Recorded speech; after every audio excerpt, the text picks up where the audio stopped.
In today's video, I'll show you Samsung S90D best picture setting. Now, the first thing that you want to do is to simply navigate through the setting icon on the monitor itself, and then we have to set this specific values right here. So for the first one, we are going to set the picture mode into a movie. Now, this is most accurate for SDR content.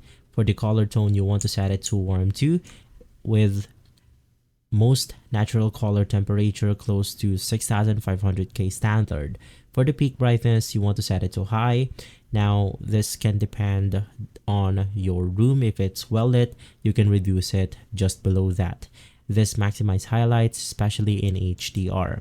For gamma, you want to set it to 2.2. This is very normal for the room lighting. For contrast enhancer, set it to off. This can prevent artificial hollowing and washed shadows. For sharpness, set it at 0. This will avoid over sharpening edges. For the color space, set it to auto. It lets the TV choose the best gamut for content. For the shadow detail, you want to set it to neutral, no pumped blacks. Now for the best HDR picture, you want to set it the HDR picture mode to filmmaker mode, the HDR tone mapping into static, and as an additional input signal plus, you want to turn this to on. Now for some extra tweaks, the auto motion plus is on off. The smart calibration is optional.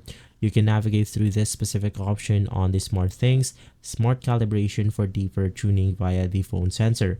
And lastly, if you're using your TV for PS5 or gaming, you can set the HDR gaming to HDR10 plus for tone mapping if you prefer slightly different bright tone handling. And so guys, if this video has been helpful, leave a like, subscribe, and follow Guide to Everything for more videos like this. Thanks for watching.